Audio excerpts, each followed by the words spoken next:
j'espère que vous allez bien. Je reviens aujourd'hui avec un nouveau tutoriel spécial surjeteuse. Voilà, j'ai eu pas mal de questions quand j'étais en train de réaliser mon pantalon. Voilà, le pantalon Sophie de Chacou, donc avec une fausse braguette.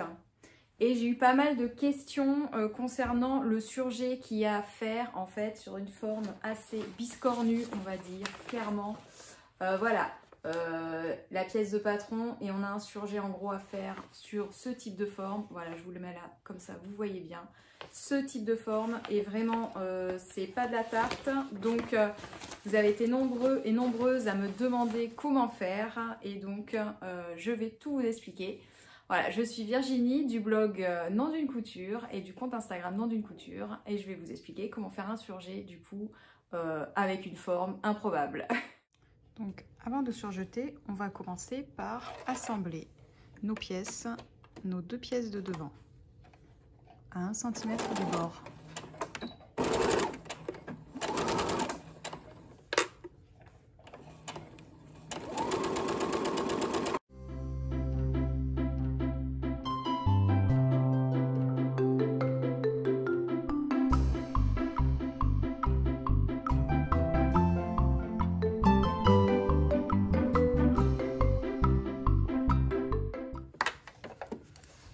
Donc notre devant déjà piqué. Maintenant on va surjeter comme ceci en une fois, en un passage. J'ai 3 fils, donc les 3 bobines de droite sur ma surjeteuse et ensuite je conserve l'aiguille de droite pour faire un surjet étroit. Donc là c'est ce qu'on va faire aujourd'hui.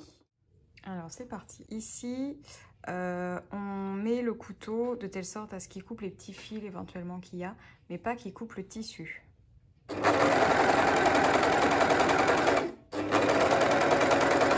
Petite difficulté pour moi puisque j'ai la caméra devant, c'est un peu difficile de bien voir où je m'arrête.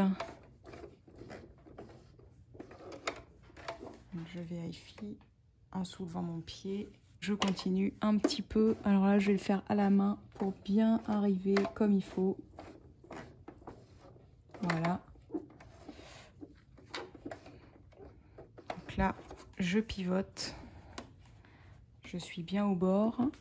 Je repose mon pied. Donc c'est là où il faut être. Voilà, faut tirer un petit peu. Éventuellement, si vous voyez, vous n'avez pas assez de mou, vous tournez un petit peu la molette à droite de votre machine pour gagner un petit peu en souplesse. Vous repositionnez bien au démarrage. Là, ici. Je ne sais pas si vous voyez très bien. Voilà. Ici, en fait, on se repositionne très bien au démarrage. Alors, on va refaire 1 ou 2 petits points pour bien redémarrer. Voilà, je vérifie, j'ai bien mon pied baissé. Voilà. Là, on va désactiver le couteau. Donc, on relève bien l'aiguille. Voilà, du coup, ça permet de bien désactiver le couteau. Je referme le capot. Et je continue ici en imaginant bien, voilà, on met bien son tissu, faut pas avoir peur de bouger le pied, on met bien son tissu, on imagine en fait, on visualise qu'il y a le couteau. Voilà, et on s'arrêtera donc avec quelques millimètres après cette ligne de tissu. Et on continue. Voilà, donc là on peut éventuellement plisser un petit peu le tissu comme ça. Moi, j'ai du mal à voir où j'en suis avec justement mon téléphone. Ma caméra, ça me gêne un petit peu. Mais bon, je vais encore faire un petit point, je pense que ça ira. Voilà, je garde le tissu plié, l'aiguille dedans. Je regarde un petit peu où on en est, je fais un petit point supplémentaire.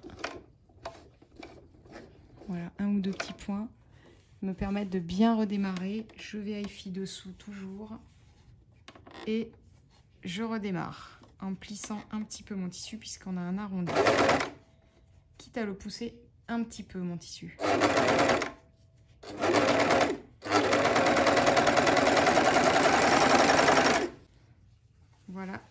ça donne. Alors, je vais dézoomer. Voilà. Voilà ce que ça donne, le surjet.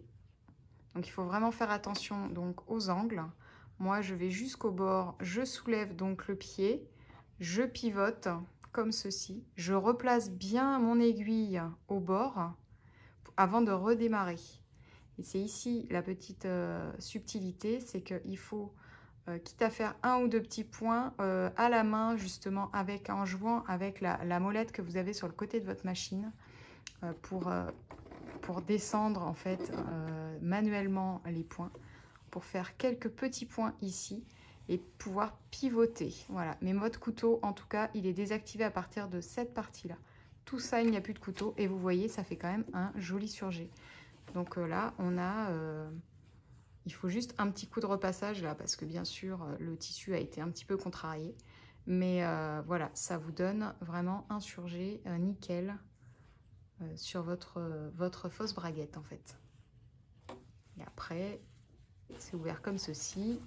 Et du coup, basculer sur le côté, comme ça. Et c'est là qu'on vient faire une piqûre en U, en L en fait, un petit peu arrondi.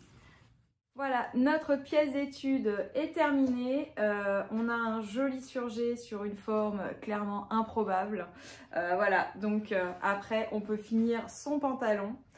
Donc si vous souhaitez le voir porté, eh ben, n'hésitez pas à aller voir mon compte Instagram Nom d'une couture et puis mon blog nondunecouture.com aussi.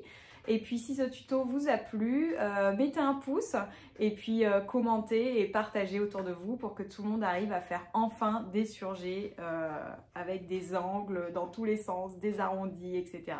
Voilà, moi je vous dis à très vite pour de nouveaux tutos et de nouvelles cousettes. Ciao!